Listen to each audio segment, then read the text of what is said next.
En mi cumpleaños, mi marido y mis hijos me pusieron en la mano los papeles del divorcio y la orden de desalojo. La casa, el negocio, la empresa, todo había desaparecido. Mi hija se burló, llamándome patética, mientras todos se reían. Yo sonreí, firmé sin pestañear y me fui en silencio. En el transcurso de una semana, mi teléfono se iluminó con 42 llamadas desesperadas. El karma había llegado más rápido de lo esperado. ¿Realmente piensa que mañana le vamos a organizar una fiesta? La risa de Sara subía por el conducto de la calefacción desde el despacho de Diego, justo debajo de nuestro dormitorio. Apreté mi oreja contra la rejilla de metal. «Papá, ¿el abogado está seguro de que la orden de desalojo es legal?», preguntó entonces Lucas. «Lo tenemos todo cubierto», respondió Diego. «La transferencia del negocio, la escritura de la casa, los papeles del divorcio. Para mañana por la noche, vuestra madre no poseerá nada, excepto ese viejo Opel Corsa que se niega a vender». Me quedé petrificada en el suelo de nuestro dormitorio.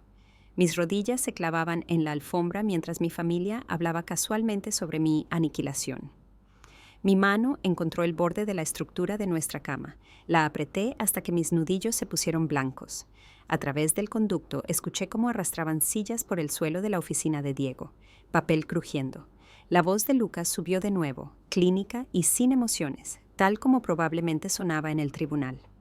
Los documentos de transferencia son blindados. Lo he estructurado de tal manera que ella no pueda alegar coacción. Mientras firme voluntariamente y piense que es otra cosa, estamos cubiertos. ¿Y Carla puede mudarse ya este fin de semana?, preguntó Sara. En su voz había una impaciencia que me revolvió el estómago. Carla Bermúdez. El nombre había estado circulando en nuestro círculo social durante meses. Una viuda que había heredado el negocio de suministros de construcción de su marido. «Carla conoce el cronograma», dijo Diego. Su voz tenía una calidez que no había escuchado dirigida a mí en más de un año. «Ella ya ha guardado algunas de sus cosas en el almacén del centro. En cuanto Ana esté fuera, podemos empezar de nuevo». Me arrastré hacia atrás, alejándome del conducto, mi movimiento silencioso sobre la gruesa alfombra que yo había elegido específicamente por sus propiedades de aislamiento acústico. Era irónico que mi elección de decoración me permitiera ahora escuchar mi propio final. Poniéndome de pie sobre piernas temblorosas, fui a la ventana de nuestro dormitorio y miré hacia el jardín donde habíamos criado a nuestros hijos. El columpio había desaparecido hacía años, reemplazado por el taller de Diego, pero aún podía ver su fantasma en la hierba desgastada que nunca se recuperó del todo. La conversación abajo continuaba, pero yo ya había escuchado suficiente. Mi familia había planeado esto durante meses, mientras yo me aseguraba de que sus vidas transcurrieran sin problemas. Solo esta mañana ya había revisado 5 contratos para la constructora, confirmado las entregas de material para la próxima semana y cuadrado las cuentas que supuestamente gestionaba Lucas. Fui a nuestro armario y bajé la pequeña maleta del estante superior, la que usaba para viajes de negocios. Mis manos se movían automáticamente, doblando ropa, seleccionando objetos que eran de antes de mi matrimonio. El collar de perlas que mi madre me regaló al graduarme, el reloj de pulsera que me compré con mi primer sueldo, el álbum de fotos de la universidad, antes de que Diego existiera en mi mundo. Abajo, escuché cómo se abría la puerta de la oficina. Los pasos se dispersaron por la casa. El paso pesado de Diego se movía hacia la cocina. Los pasos más ligeros de Lucas iban hacia la puerta principal, probablemente camino a su apartamento en el centro, por el cual yo había firmado como avalista cuando su crédito aún no era suficiente. Los tacones de Sara repiquetearon hacia el garaje, donde estaba su Audi A3, el coche que le regalamos al terminar su máster. Guardé la maleta de nuevo en el armario y bajé las escaleras con una normalidad ensayada. Diego estaba de pie junto a la encimera de la cocina, sirviéndose café en su taza favorita, esa con la fina grieta que Lucas le había regalado hace años. Levantó la vista cuando entré y, por un momento, vi un parpadeo de algo. Culpa, expectación. Desapareció demasiado rápido para identificarlo. ¿Planes para esta mañana?, pregunté, sacando mi propia taza del armario. Solo algo de papeleo en la oficina, respondió él. No me miró a los ojos. Mañana es un gran día, tu cumpleaños.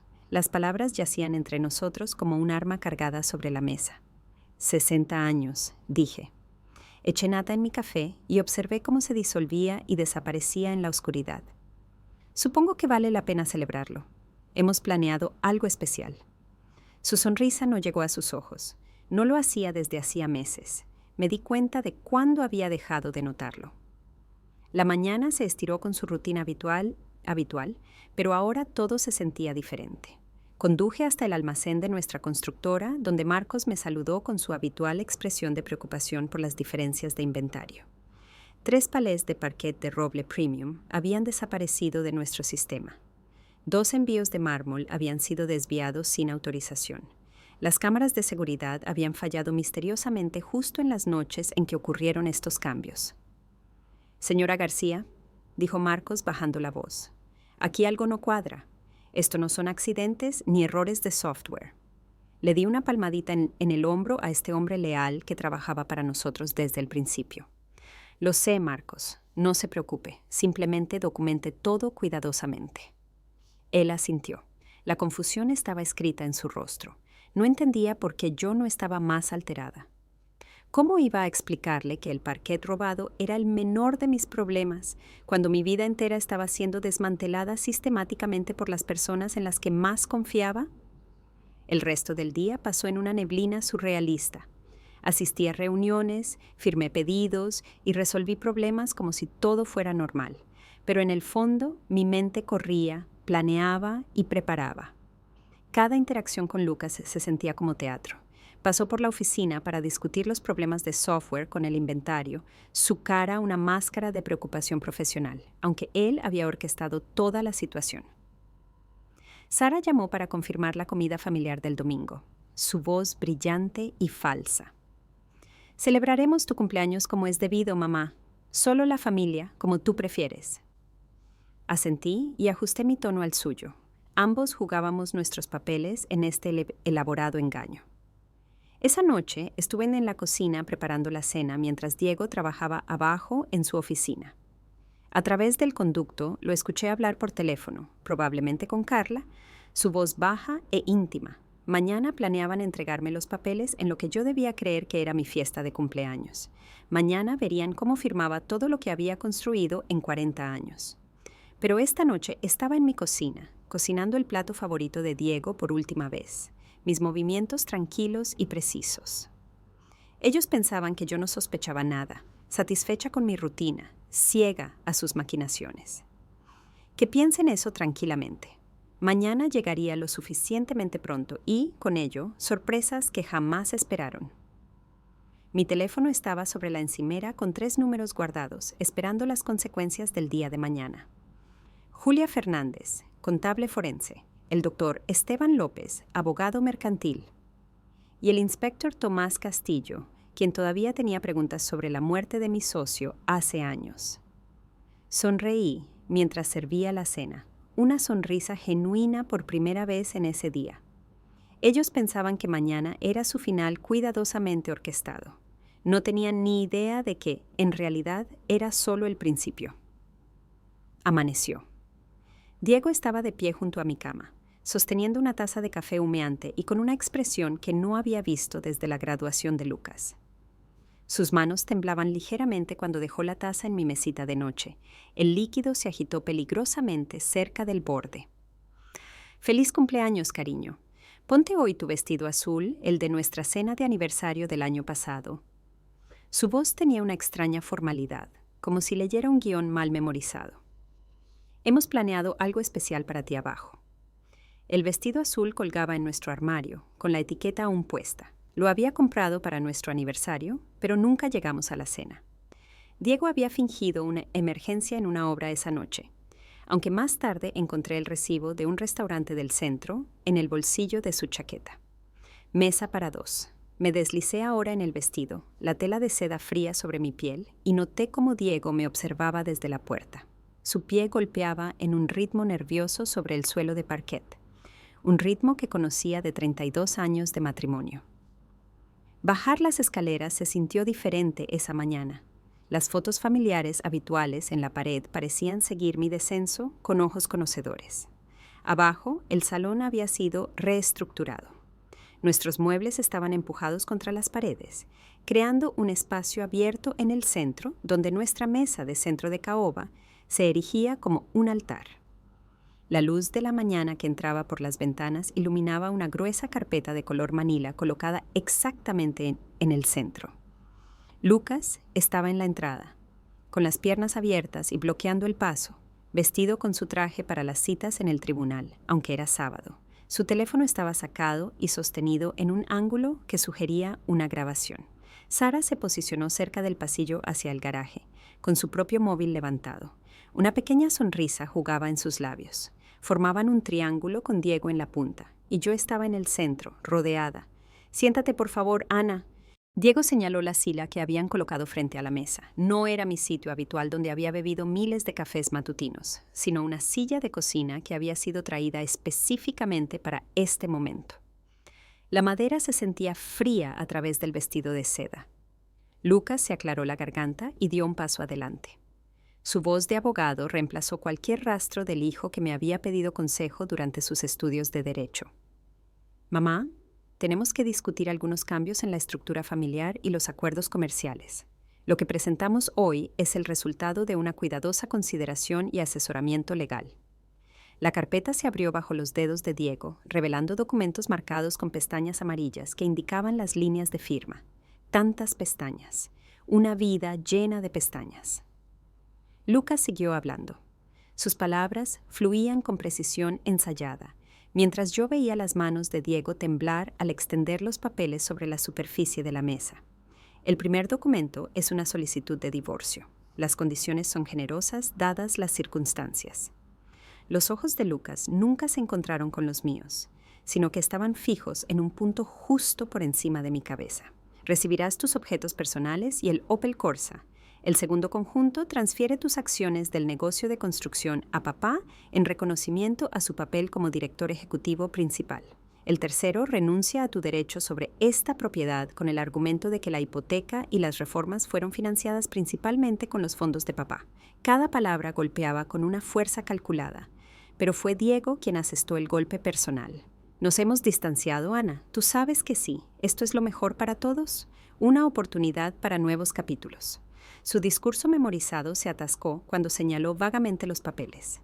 Carla Bermúdez nos ha ayudado a gestionar esta transición. Ella entiende el negocio, entiende lo que necesitamos para el futuro. Sara habló finalmente. Su voz joven cargaba una crueldad que debía estar ensayada para lograr una actuación tan perfecta. «Ya hemos llevado tus cosas al garaje, mamá. Las cosas que realmente son tuyas. En cualquier caso, la mayoría fue comprada con el dinero de papá de todos modos». Bajó su móvil ligeramente para mirarme directamente. «Está todo clasificado, etiquetado, listo para que te lo lleves». El silencio que siguió se sintió vivo, respirando en el espacio entre nosotros. A través de la ventana delantera noté un movimiento. La señora Gómez de enfrente estaba en su jardín, fingiendo regar plantas que no necesitaban agua. El señor Sánchez, de la casa de al lado, había elegido este momento para revisar su buzón por tercera vez esa mañana. Ellos lo sabían. Todo el vecindario había sido informado, o advertido, o invitado a ser testigo de mi humillación.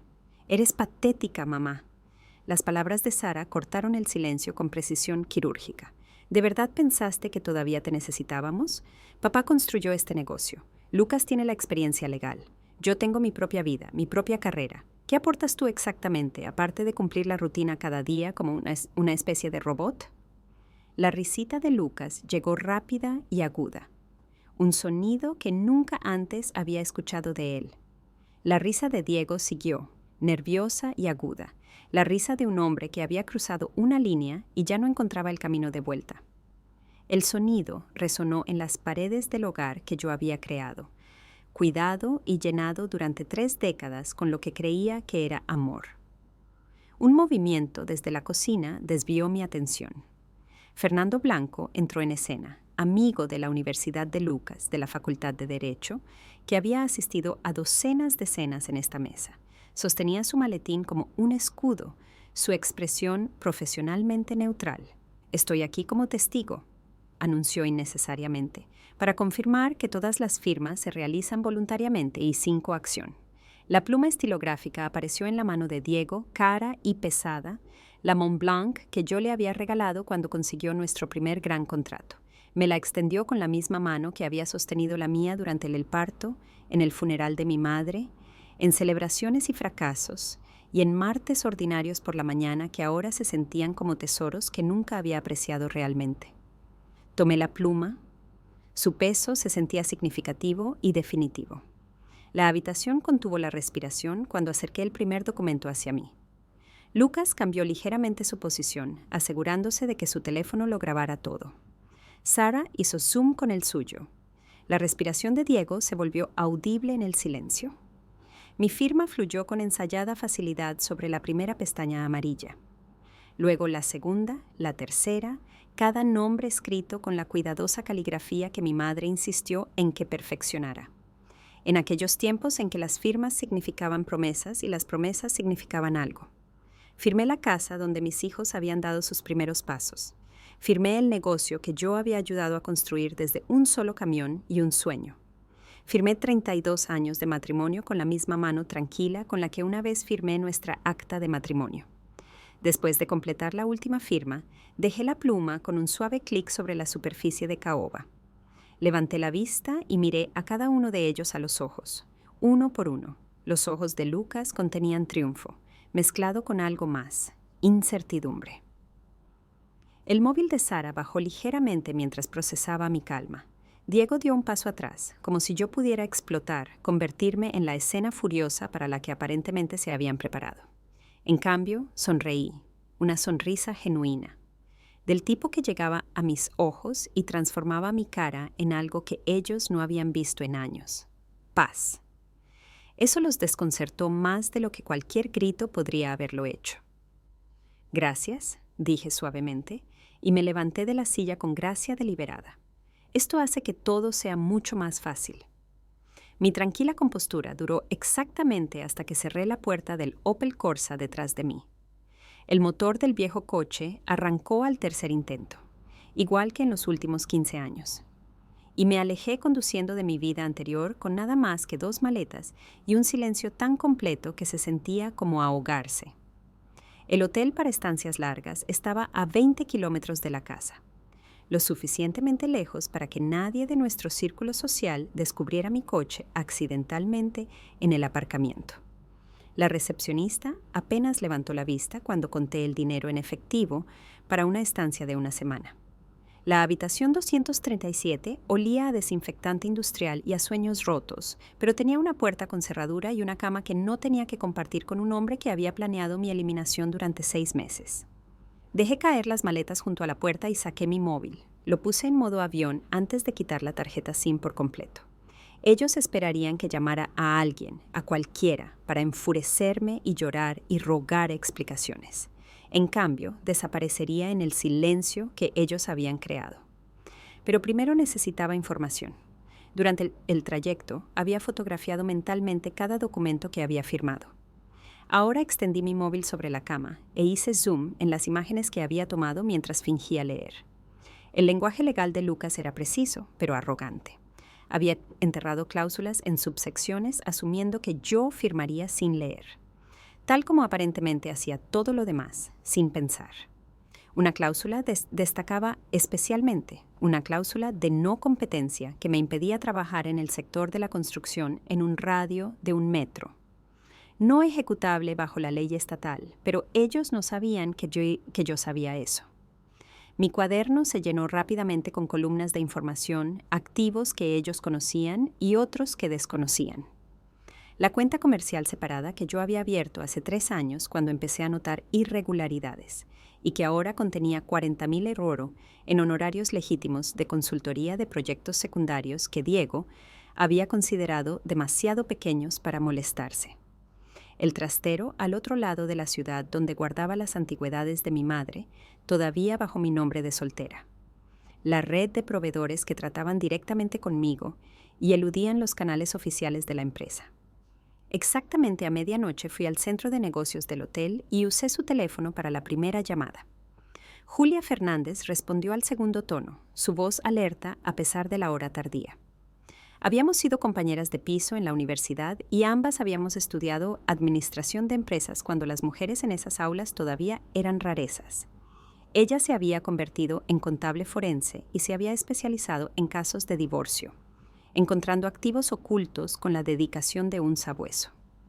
«Ana, este número no es el tuyo», dijo ella. Su voz se agudizó con preocupación. «Necesito tu experiencia, Julia. Confidencial. ¿Podemos vernos mañana?» «¿Dónde y cuándo?» Sin preguntas de por qué llamaba a medianoche desde un número desconocido. Sin exclamaciones de sorpresa. Julia había visto suficientes divorcios feos para reconocer el tono de una mujer en crisis. La segunda llamada requería un enfoque más delicado. El doctor Esteban López había construido su bufete de abogados sobre litigios comerciales.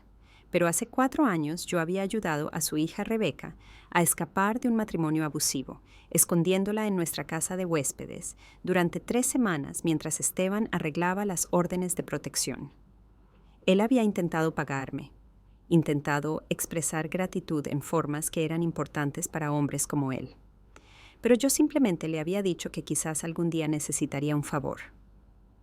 «Esteban, soy Ana García. Estoy cobrando ese favor». Su pausa duró 3 segundos. «Despejaré mi agenda de la mañana. Mi entrada privada de la oficina a las 7 en punto». En la tercera llamada, mis manos temblaban ligeramente. El inspector Tomás Castillo había investigado la muerte de mi socio Roberto Lozano hacía 8 años. Ataque al corazón a los 52 años. El forense había determinado esto, aunque Roberto había pasado un examen físico completo el mes anterior.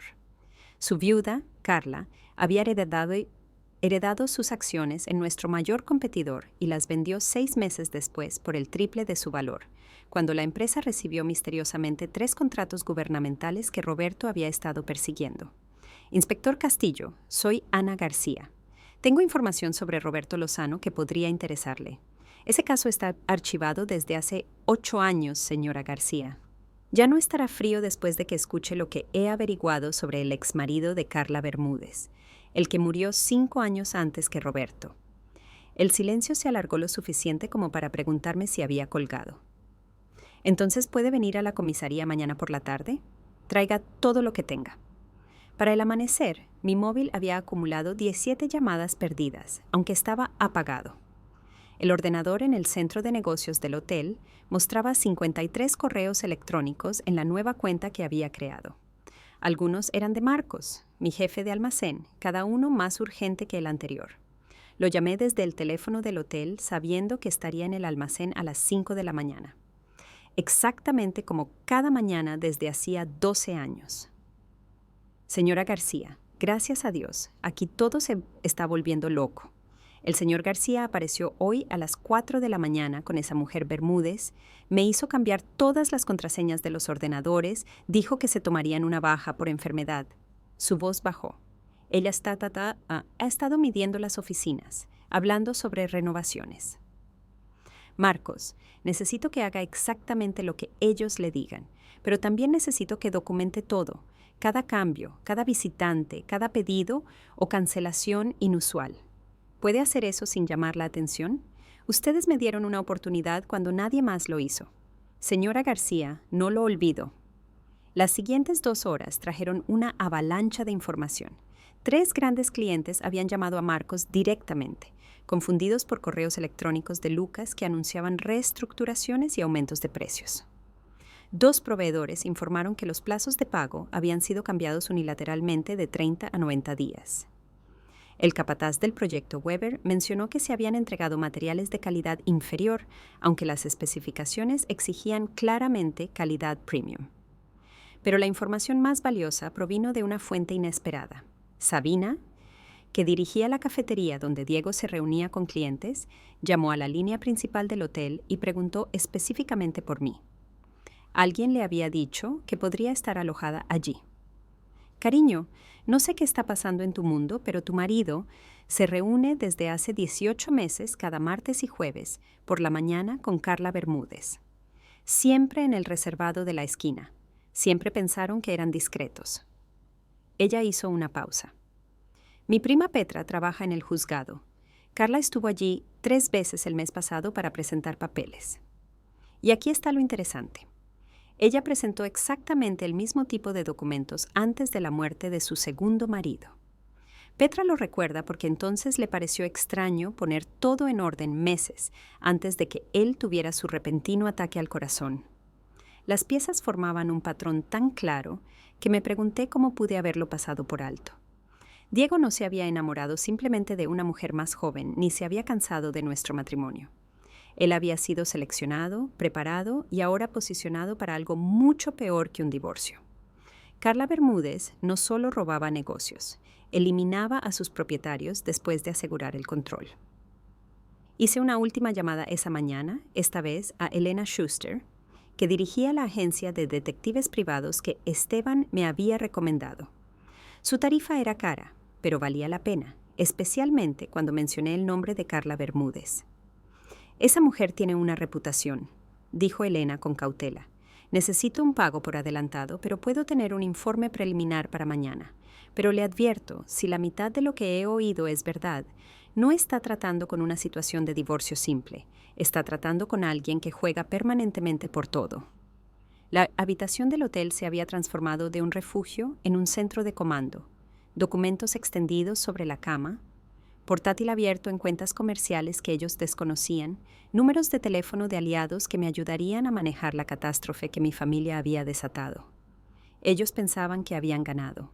Pensaban que yo me desmoronaría en la nada mientras celebraban su libertad. No tenían ni idea de lo que realmente habían hecho. También me habían liberado a mí. Julia Fernández llegó a la mañana siguiente a las 7 al hotel, cargando 2 portátiles y una caja con archivos que hicieron crujir el escritorio cuando los dejó. Su expresión cambió de preocupación profesional a verdadera alarma cuando vio los documentos que yo había fotografiado y que estaban extendidos sobre la cama, cada uno con notas adhesivas que detallaban las cláusulas ocultas e implicaciones. 3 años, dijo después de 90 minutos de análisis. Sus dedos volaban sobre las teclas de la calculadora. Han desangrado la empresa durante 3 años. Ana, los patrones son claros en cuanto sabes qué buscar. Abrió hojas de cálculo en su portátil. Los números cuentan una historia de robo sistemático. Fondos desviados a través de pagos falsos a proveedores. Gastos legítimos inflados en un 30%. Con el excedente dirigido a cuentas en las Islas Caimán. Materiales de construcción comprados pero nunca entregados, sus costes cancelados como pérdidas. La suma total me revolvió el estómago. 1,2 millones de euros robados metódicamente mientras yo me concentraba en las operaciones diarias. La firma digital de Lucas aparece en cada documento fraudulento, continuó Julia, destacando transacciones específicas. Utilizó la credibilidad de su bufete de abogados para autorizar transferencias que nunca habrían pasado una auditoría real. Y aquí, mira esto. Señaló una serie de ventas de equipos de hace 6 meses. Tu hija ha vendido 3 excavadoras y una grúa a través de un tercero. El equipo se fue por la mitad de su valor de mercado y el comprador era una empresa fantasma que conducía a una galería de arte. Su galería, la galería que Sara había abierto el año pasado, esa que habíamos celebrado con champán y fotos de padres orgullosos. Cada inauguración, cada exposición, financiada por equipo robado de la empresa que su abuelo había fundado con sus propias manos y un solo camión. El descubrimiento más devastador de Julia provino de la comparación cruzada de datos. El nombre de Carla Bermúdez aparece en las tarjetas de firma de sus cuentas comerciales 2 semanas antes de mi cumpleaños, antes de que se presentaran los papeles del divorcio. Estaban tan seguros de que yo firmaría que ya habían comenzado el proceso de transferencia. Mi teléfono vibró con un SMS de Marcos. Debo hablar en persona, urgente. Me reuní con él en un bistró a 8 kilómetros del almacén y elegí una mesa desde la cual podía vigilar la puerta. Marcos llegó agotado y se deslizó en el asiento frente a mí con movimientos que sugerían que había estado mirando a su alrededor. Señora García, me quedé anoche hasta más tarde y fingí hacer inventario. Hacia las 9 de la noche aparecieron su marido y esa mujer Bermúdez. No sabían que yo estaba en la zona superior del almacén. Sacó su móvil y deslizó hacia una aplicación de grabación de voz. Grabé esto. El audio era amortiguado, pero lo suficientemente claro. La voz de Diego. En cuanto el divorcio esté finalizado, podemos empezar más agresivamente con la liquidación de los activos. Luego Carla, su tono frío y profesional. El cronograma es crucial. Tenemos que eliminarla completamente de cualquier posición de decisión. Si intenta interferir, nos ocuparemos de ello. Ya he eliminado obstáculos antes. Hay más, susurró Marcos. Revisé el sistema de seguridad esta mañana. Alguien ha borrado grabaciones de 3 noches específicas en el último mes, pero no sabía nada del disco duro de respaldo que instalé en el techo. Lo tengo todo. El metraje que había guardado en un USB mostraba a Diego y Carla fotografiando listas de inventario, contratos de clientes y acuerdos con proveedores. En una toma, Carla estaba al teléfono mientras señalaba nuestra base de datos de clientes en la pantalla del ordenador.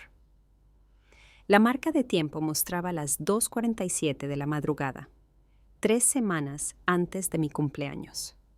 Planeaban desguazar la empresa y venderla pieza por pieza, dijo Marcos. Los escuché mencionar compradores de Suiza que asumirían los contratos, pero no a los empleados. Todos habrían sido despedidos. La llamada del inspector Castillo llegó cuando conducía de vuelta al hotel. ¿Puede reunirse conmigo ahora en la comisaría? Tenemos que discutir lo que he averiguado inmediatamente. Su oficina no había cambiado en años, todavía abarrotada de expedientes y tazas de café que parecían experimentos científicos, pero su expresión era diferente, más afilada, más concentrada que en la investigación de la muerte de Roberto. El primer marido de Carla Bermúdez murió a los 48 años de un ataque al corazón. Su segundo, Roberto, a los 52. Ambos fueron incinerados en un plazo de 48 horas, lo cual es inusual, pero no ilegal. Pero aquí está lo que pasamos por alto. Extendió fotos sobre su escritorio. Ambos hombres aumentaron su seguro de vida 6 meses antes de su muerte. Ambos nombraron a Carla como beneficiaria, y ambos tuvieron los mismos síntomas en sus últimas semanas: fatiga, falta de aliento, dolor en el pecho, signos clásicos de envenenamiento por digital que imita los síntomas del ataque al corazón. Abrió otro documento en su ordenador. Su marido aumentó su seguro de vida el mes pasado a 2 millones de euros. Carla Bermúdez figura como segunda beneficiaria después de usted, pero en cuanto el divorcio esté finalizado, se convertirá en la beneficiaria principal. Mi especialista en textos ha recuperado mensajes de texto borrados de un teléfono que Carla pensó que había destruido, terminó él. Ella y su marido discutían soluciones permanentes y ajustes de tiempo con respecto a alguien a quien llaman el obstáculo. Dado el contexto, creemos que esa es usted. La habitación se sintió de repente más pequeña, las implicaciones aplastantes. Aquí no se trataba solo de dinero o negocio. Carla había pasado del asesinato financiero al tipo real, y Diego era o cómplice o el siguiente en su lista. Mi teléfono sonó con un número que no reconocí. Era el señor Weber, cuyo proyecto de vivienda representaba el 40% de los contratos actuales de nuestra empresa. Ana, la llamó directamente porque algo no va bien. Lucas se perdió nuestra reunión de ayer y luego envió materiales de calidad inferior a mi obra que ni siquiera se acercaban a las especificaciones. Mi capataz tuvo que rechazar la recepción. La madera de construcción de baja calidad podría haber causado un fallo catastrófico. Su voz se endureció. También he oído que usted ya no está en la empresa. ¿Es cierto? Es complicado, señor Weber. Entonces hágalo sencillo. Contraté a su empresa por su reputación de calidad. Si funda algo nuevo, quiero estar ahí. El contrato puede ser transferido si se cumplen las condiciones. 2 clientes más llamaron dentro de la hora con preocupaciones similares. La incompetencia de Lucas estaba destruyendo relaciones que yo había construido durante 20 años. El cambio de material de Sara había llevado a un derrumbe menor en una obra, afortunadamente sin heridos. Pero las cuestiones de responsabilidad aumentaban.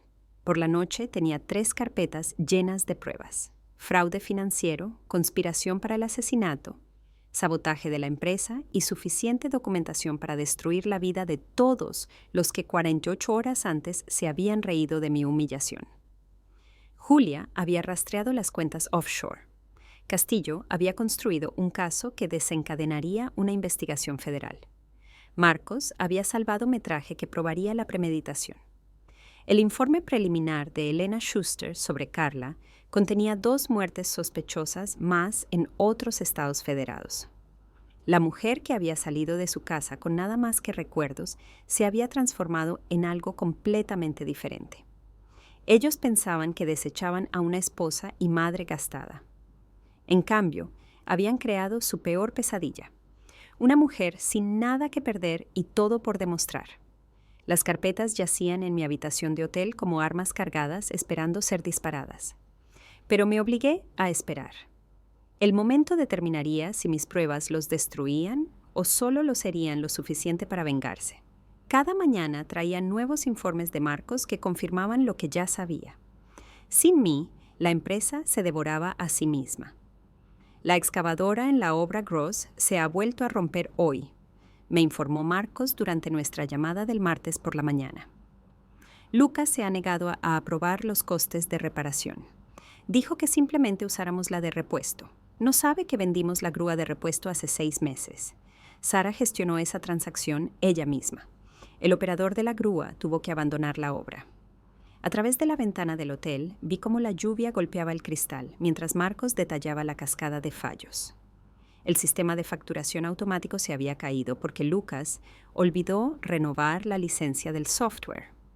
3 subcontratistas se habían retirado de las obras después de que los pagos se retrasaran más de 90 días. El seguro de responsabilidad civil iba a caducar en una semana porque Sara había usado los pagos de las primas para cubrir el alquiler de su galería. Yo documentaba todo en un diario de cuero. Cada fracaso anotado meticulosamente con fecha, hora y consecuencias. El anotar metódico me daba algo en lo que concentrarme, en lugar de en el agujero en mi pecho donde una vez había estado mi familia. 32 años de matrimonio reducidos a pruebas. 2 hijos que yo había criado convertidos en conspiradores de mi eliminación. El golpe en mi puerta a las 3 de la tarde de ese día fue suave, pero persistente. Por la mirilla vi a Elena Vega, mi mentora de hace 20 años, cuando entré en el sector de la construcción. Estaba en el pasillo, con un abrigo mojado por la lluvia y una expresión de decidida preocupación. Ana, abre la puerta, sé que estás ahí dentro y tenemos que hablar. Elena entró en mi habitación sin juzgar y observó las carpetas de pruebas y la pared de documentos con el ojo entrenado de alguien que había construido un imperio desde circunstancias peores. Ella había fundado Vega Construcciones S.A. después de su propio divorcio con un solo camión y la había convertido en la mayor empresa en 3 comunidades autónomas. Las noticias corren rápido en nuestro sector, dijo ella y se dejó caer en el incómodo sillón del hotel como si fuera un trono. Lucas García me llamó ayer e intentó robarme contratos.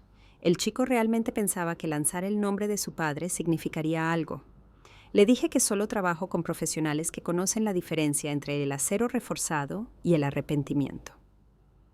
A pesar de todo, casi sonreí. Estoy aquí con una oferta, Ana. No es limosna, es negocio. Necesito a alguien que entienda de control de calidad, relaciones con clientes y gestión de proyectos. Alguien que pueda hacerse cargo de nuestro departamento comercial mientras yo me concentro en los contratos gubernamentales. Sacó una carpeta de su maletín. Trayectoria completa de socia, oficina de esquina en la torre del distrito financiero. Y aquí está la parte interesante. Da a vuestra antigua central. Puedes ver cómo fracasan mientras tú reconstruyes. El salario que mencionó era el doble de lo que yo jamás había sacado de mi propia empresa. Los beneficios incluían cosas que nunca me había permitido. Coche de empresa, cuenta de ahorros, participación en los beneficios que realmente significaba algo. Pero fue la lista de proyectos lo que me dejó sin aliento. Cada cliente que me había llamado por la incompetencia de Lucas ya estaba preguntando por transferir sus contratos a Vega Construcciones. ¿Cuándo necesitas una respuesta? Tómate tu tiempo, una semana, quizás 2, aunque debería mencionar que el proyecto Weber desea explícitamente tu participación. Aparentemente hubo un incidente con materiales de baja calidad que casi causó un colapso estructural. Después de que Elena se fue, Necesité comestibles y artículos básicos.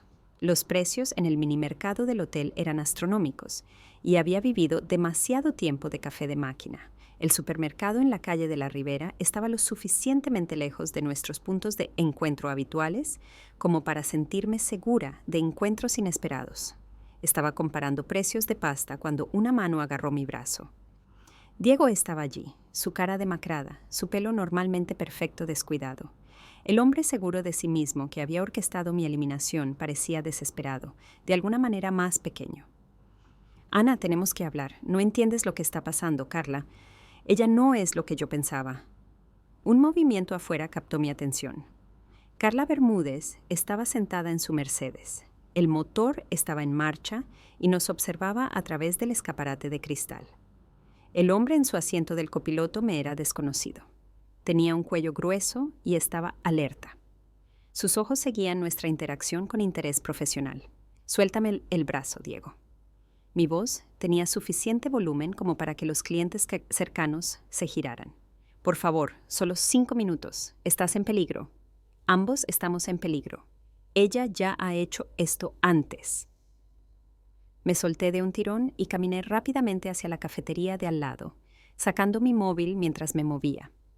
La cafetería estaba abarrotada, llena de testigos y tenía una salida trasera por la cocina si era necesario. El inspector Castillo respondió de inmediato.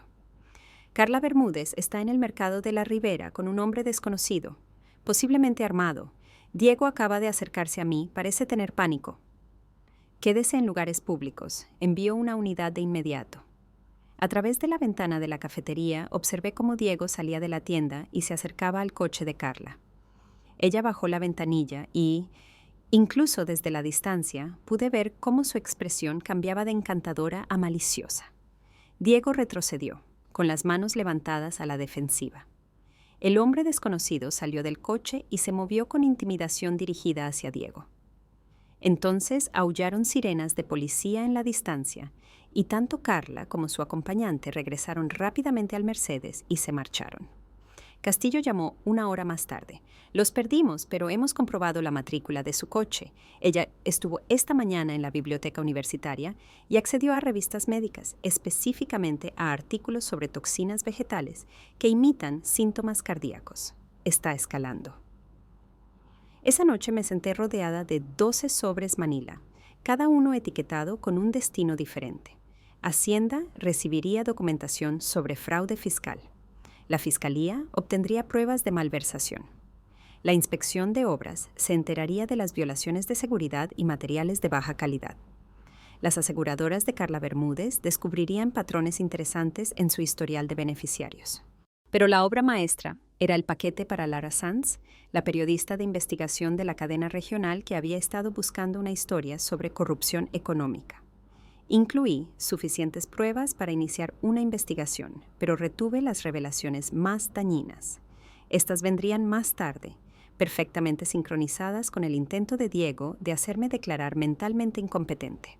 Cada paquete contenía diferentes piezas del rompecabezas para asegurar que se iniciaran múltiples investigaciones simultáneamente.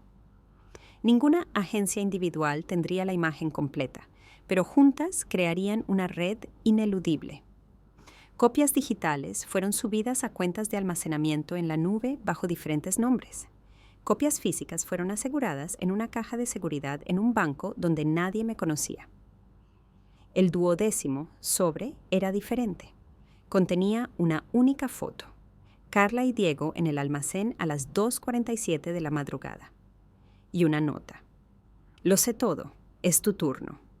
Este sobre sería entregado por mensajero a Carla Bermúdez mañana por la tarde, justo después de que los otros fueran enviados.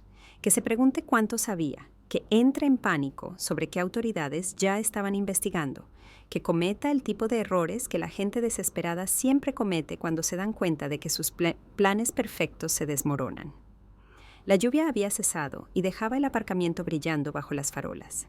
En algún lugar de la ciudad, mi familia probablemente dormía pacíficamente en camas que yo había elegido, en habitaciones que yo había decorado, confiados en su victoria. La mañana del día D amaneció cuando me paré en un mostrador de correos y vi cómo la empleada procesaba 11 cartas certificadas. Cada sobre desapareció con un número de seguimiento que anoté cuidadosamente en el sistema. El 12º paquete, la advertencia personal de Carla, debía ser entregado por mensajero exactamente a las 14 horas, lo que daba a las investigaciones oficiales 6 horas de ventaja. Cuando llegué a la oficina de Elena Vega para mi primer día de trabajo no oficial, el engranaje de la justicia ya había comenzado a moverse. Elena me había dado un puesto de trabajo temporal en la planta ejecutiva, una oficina acristalada que daba al distrito financiero de la ciudad. Desde mi ventana podía ver el edificio donde se encontraba Construcciones García S.L., la empresa que yo había levantado de la nada. A las 9:47, 3 vehículos gubernamentales discretos entraron en el aparcamiento de mi antigua central. Funcionarios salieron con cajas y órdenes de registro, sus movimientos eficientes y entrenados. A través del telescopio de alta potencia de Elena, que guardaba para estudios de mercado, observé a los empleados reuniéndose en las ventanas. Su confusión era visible incluso desde esa distancia. Mi teléfono, que había estado mudo durante casi 2 semanas, comenzó su sinfonía a las 10:15. La primera llamada fue de Diego. Dejé que saltara al buzón de voz y luego escuché. Ana, algo está pasando aquí. Hacienda acaba de congelar todas nuestras cuentas. Hablan algo de declaraciones de impuestos fraudulentas. Esto tiene que ser un error. Llámame inmediatamente. 5 minutos después, otro mensaje de voz. La fiscalía está aquí con una orden de detención. Están confiscando ordenadores. Ana, lo que sea que pienses que ha pasado, este no es el camino correcto. Por favor.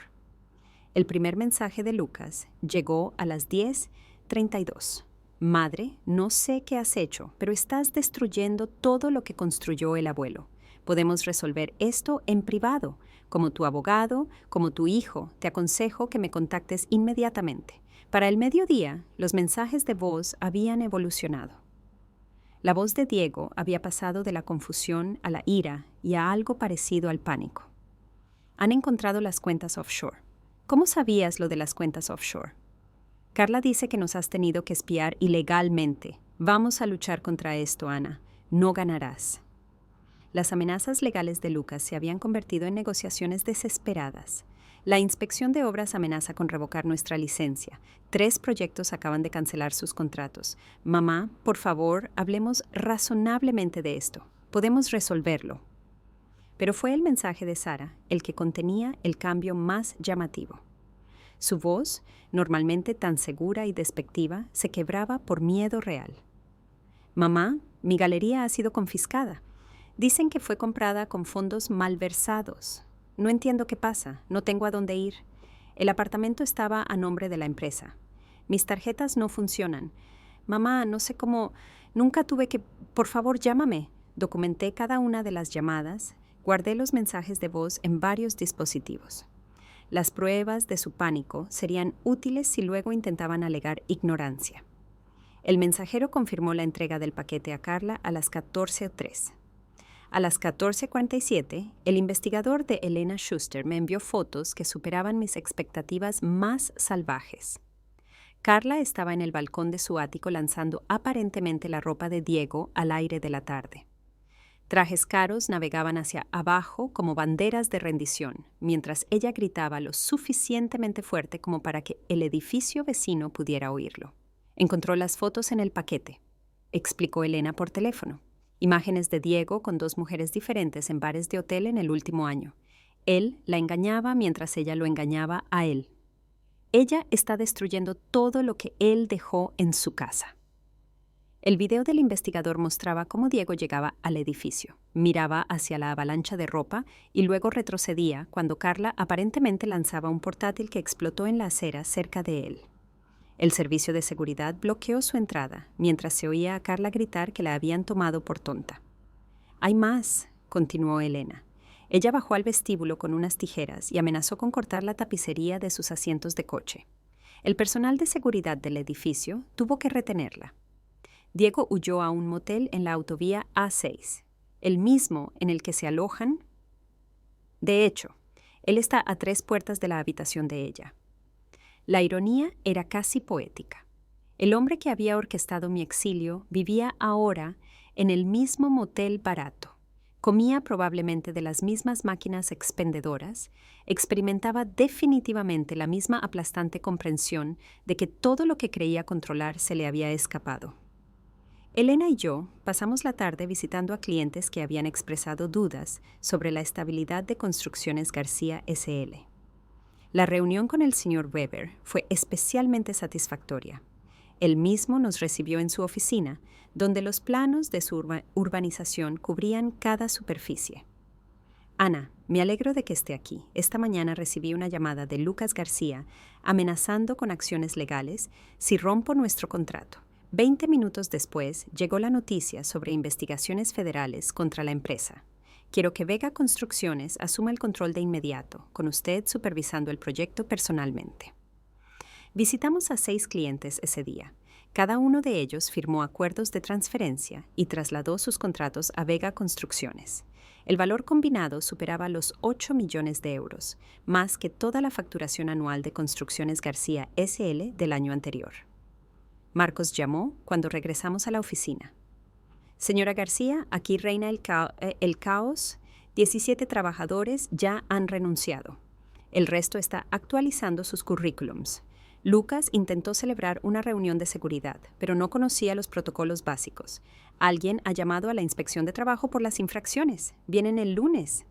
Marcos, Vega necesita un jefe de almacén con experiencia, el mismo equipo, mejor salario, estándares de seguridad reales. ¿Interesado? Su alivio fue audible. ¿Cuándo empiezo?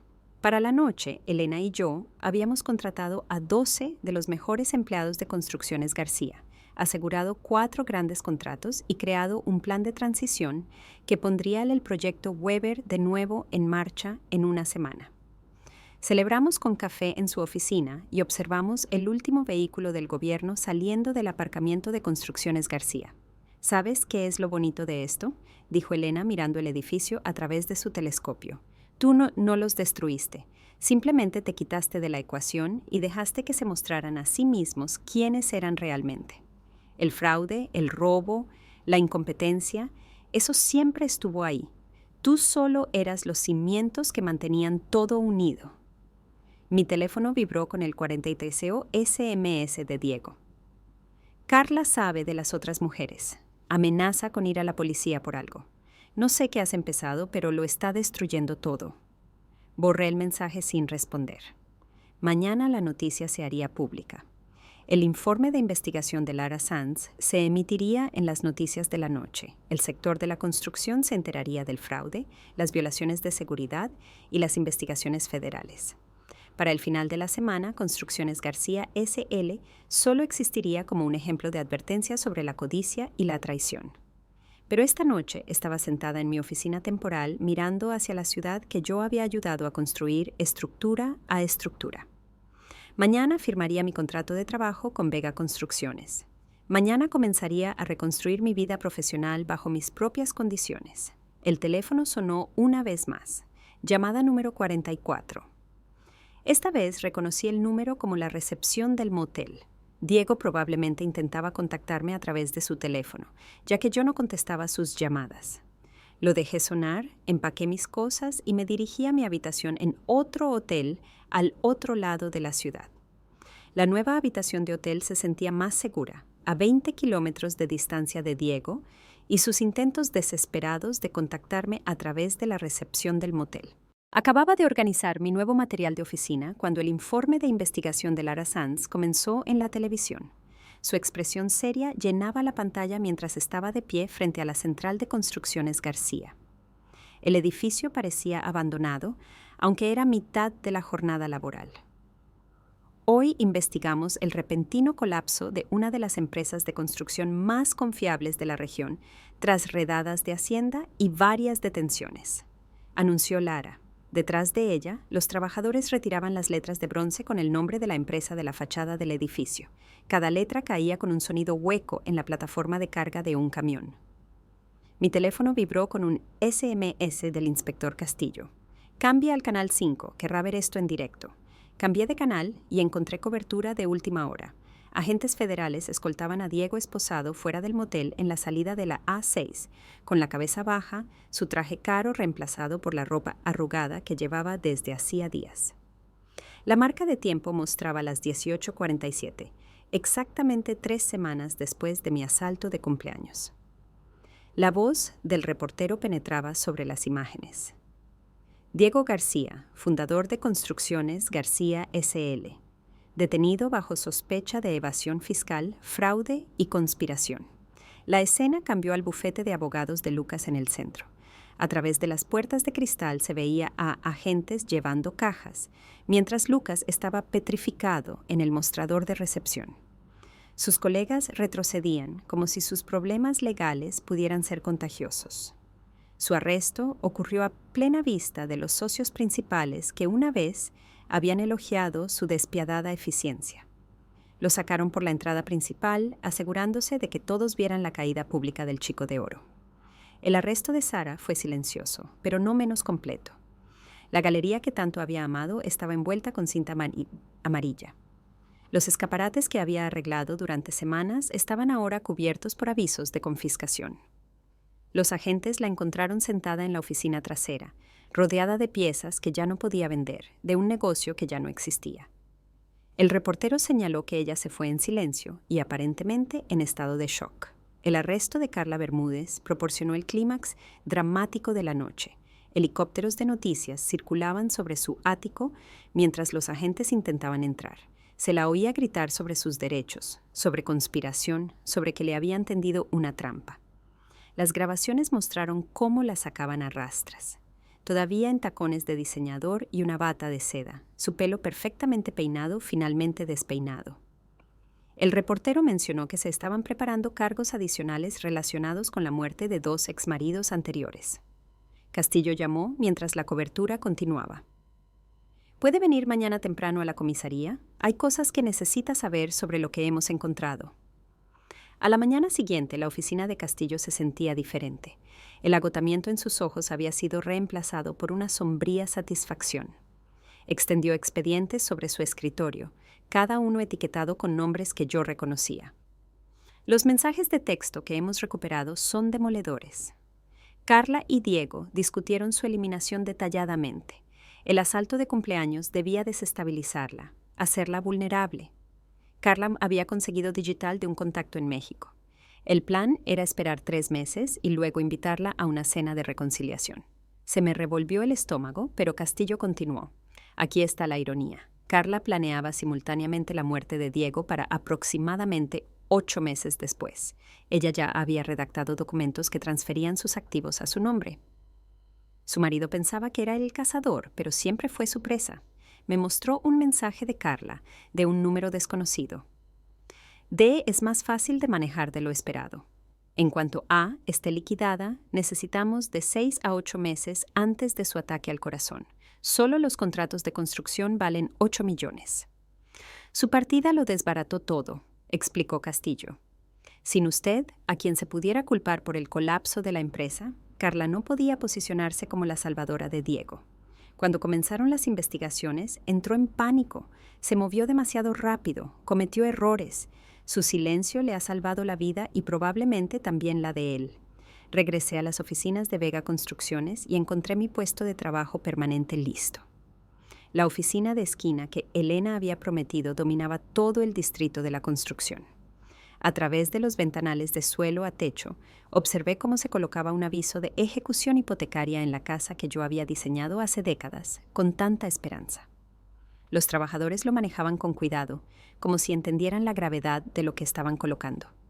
Durante todo el día pasaron antiguos empleados de Construcciones García para agradecerme que los hubiera contratado en Vega. Marcos había traído a todo su equipo de almacén. El capataz del proyecto Weber había convencido a sus mejores albañiles para cambiarse. Incluso la recepcionista María, que había trabajado 15 años en García, estaba ahora sentada en la recepción de Vega Construcciones. «Usted nos dio dignidad en esta transición», dijo María con lágrimas en los ojos. Podría habernos dejado hundirnos a todos con ellos, pero no lo hizo. El correo llegó a las 15:10 con 3 cartas que habían sido reenviadas desde el hotel. La letra de Lucas en el primer sobre era temblorosa, la segura escritura legal reemplazada por garabatos desesperados. Su nota era breve. Mamá, necesito dinero para el economato. Amenazan con quitarme mi licencia de abogado. Sé que no tengo derecho a pedir, pero no sé a quién más recurrir. Los otros reclusos han descubierto que soy abogado. No es seguro aquí. La carta de Sara abarcaba 3 páginas. Su letra artística estaba acalambrada y manchada de lágrimas. Nunca aprendí nada real, mamá. Intentaste enseñarme, pero pensé que estaba por encima de todo. Pensé que el dinero siempre estaría ahí. Ni siquiera puedo hacer café correctamente. En el centro de reinserción tengo que lavar platos y ni siquiera sé cómo se hace bien. Estoy empezando de cero. El mensaje de Diego llegó mecanografiado en papel oficial a través de su abogado de oficio. Estimada señora García, mi cliente afirma que Carla Bermúdez manipuló toda la situación. Declara que fue coaccionado a los procedimientos de divorcio y no era consciente de los elementos criminales. Desea discutir la posibilidad de un testimonio de carácter con respecto a sus años como ciudadano respetuoso de la ley. Creé una nueva carpeta en mi archivador y la etiqueté con rotulador permanente. Regalos de cumpleaños. Cada carta fue adentro, no por crueldad, sino como prueba de las consecuencias. Ellos me habían regalado papeles de divorcio por mis 60 cumpleaños. El universo había devuelto el favor con órdenes de detención para ellos. Esa noche estaba de pie en mi nueva oficina mientras el sol se ponía sobre la ciudad. El letrero de la empresa García había desaparecido por completo, dejando solo letras fantasma en la fachada del edificio, donde décadas de intemperie habían dejado sus huellas. Mañana comenzaría el vaciado del interior para dejarlo libre para nuevos inquilinos. Elena se acercó a mí en la ventana y me tendió una taza de té. ¿Algún arrepentimiento? Reflexioné sobre la pregunta y vi cómo la última luz de mi vida anterior se desvanecía. Me han enseñado algo valioso. A veces la mejor venganza no es destruir a quienes te han hecho daño. Es dar un paso atrás y dejar que se destruyan a sí mismos, mientras tú construyes algo mejor de sus cenizas. Las noticias locales se emitían en el teléfono de la oficina y mostraban de nuevo imágenes de las 4 detenciones. El reportero mencionó que se presentaban cargos adicionales diariamente a medida que surgían más pruebas. El sector de la construcción había retirado la licencia a Construcciones García permanentemente. Hacienda había confiscado todos los activos hasta la investigación. Carla Bermúdez estaba siendo investigada por 2 muertes sospechosas adicionales en otras comunidades. La justicia había llegado exactamente 3 semanas después de mi cumpleaños, esposada y con órdenes de detención federales. 6 meses habían cambiado todo, excepto el amanecer. Estaba de pie junto a la ventana de mi nuevo apartamento y veía como el mismo sol pintaba el mismo cielo. Pero todo lo que iluminaba se había transformado. El café en mi mano venía de una máquina que yo misma había elegido, preparado exactamente como yo prefería, sin tener en cuenta el gusto de otros. La taza, una cerámica hecha a mano por un artista local, no tenía historia, ni recuerdos, ni fantasmas de tiempos mejores acechando en su borde. El apartamento en sí era más pequeño que la casa, pero cada metro cuadrado me pertenecía por completo. Los muebles no contaban historias de compromisos. El sillón de lectura de cuero junto a la ventana me había llamado la atención en un mercadillo y lo compré sin pedir permiso ni revisar cuentas conjuntas. La mesa de comedor tenía espacio para 4 en lugar de 8, hecha de madera reciclada por un artesano que entendía que las imperfecciones podían ser hermosas. Encima colgaban fotos de los últimos 6 meses. Marcos y su familia en una barbacoa.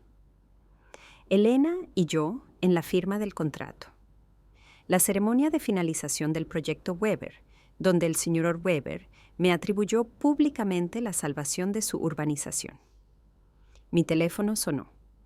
Julia Fernández llamaba para confirmar los planes para el almuerzo. Se había convertido en una constante en mi nueva vida. Nuestra amistad de la universidad, reavivada por la crisis y fortalecida por la supervivencia. Ahora nos veíamos semanalmente. 2 mujeres que habían aprendido que un nuevo comienzo a los 60 no era un premio de consolación, sino un regalo inesperado.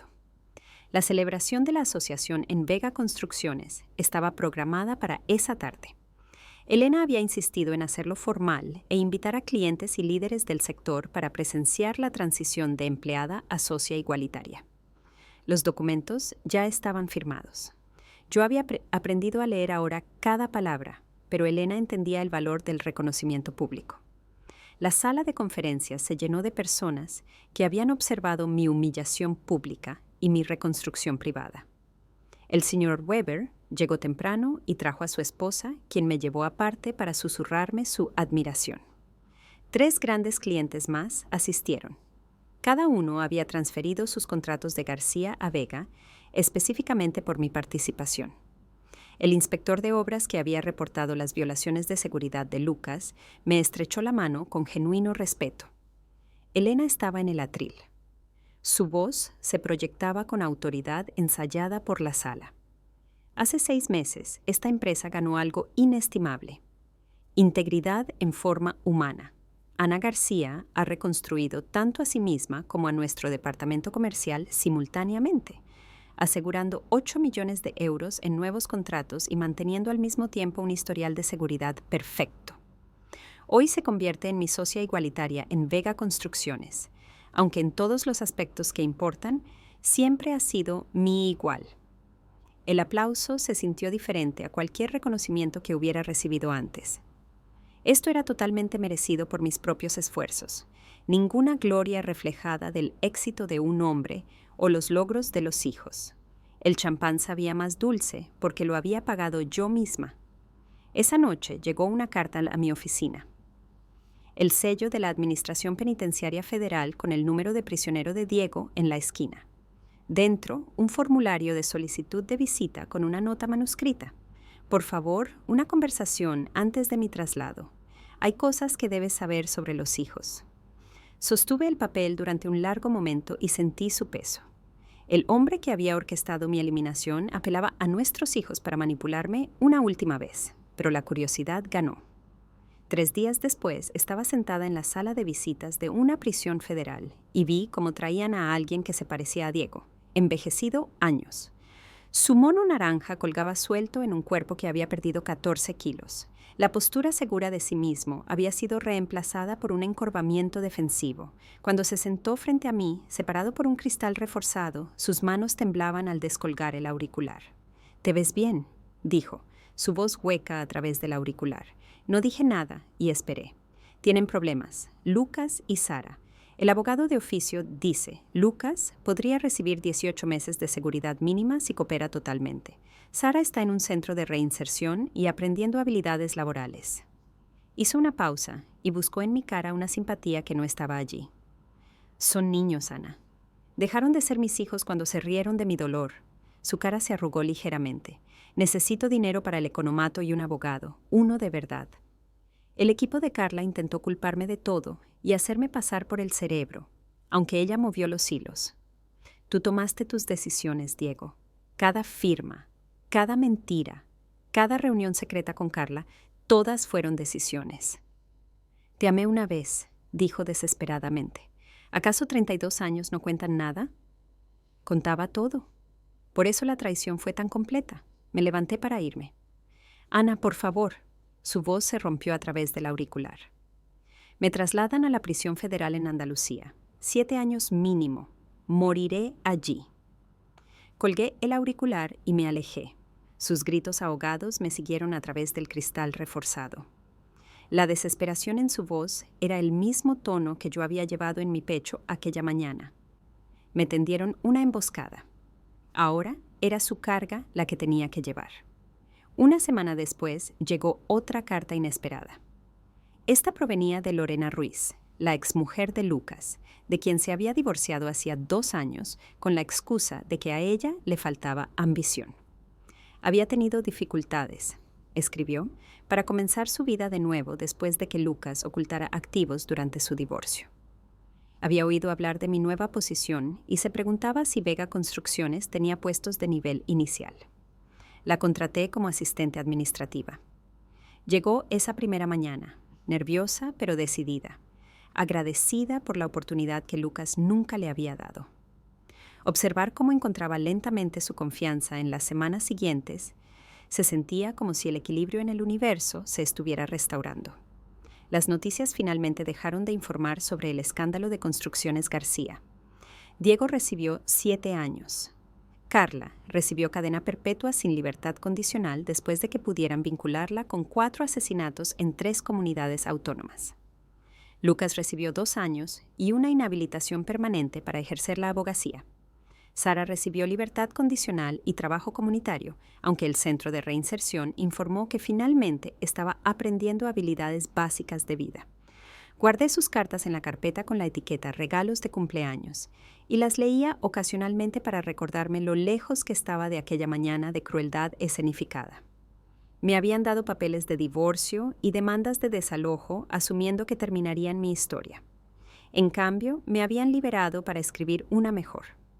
Al terminar otro día, estaba de pie en mi oficina y veía cómo las luces de la ciudad comenzaban su espectáculo nocturno. En algún lugar en las prisiones federales de todo el país, las personas que habían intentado borrarme aprendían cómo se sentía realmente la aniquilación. Esas llamadas desesperadas habían llegado demasiado tarde, porque el karma ya se había puesto en marcha cuando eligieron la crueldad en lugar de la compasión. Mi teléfono yacía en silencio sobre mi escritorio. Ya no era una fuente de terror, sino una herramienta para el negocio que construía bajo mis propias condiciones. Mañana traería nuevos contratos, nuevos desafíos, nuevas oportunidades para demostrar que la mejor venganza no era la destrucción, sino la reconstrucción. Había construido belleza de sus cenizas y me pertenecía totalmente a mí. ¿Te gusta mi historia y desde qué ciudad la escuchas? Encontrémonos en los comentarios. Si te ha gustado la historia, puedes apoyarme enviándome un súper gracias para que pueda hacer más historias como esta. Muchas gracias por tu gran apoyo. Espero tu comentario sobre la historia. En la pantalla ves 2 nuevas historias de vida que realmente te puedo recomendar. Hay muchas más en mi canal. No olvides suscribirte, Antón. Hasta la próxima historia de vida.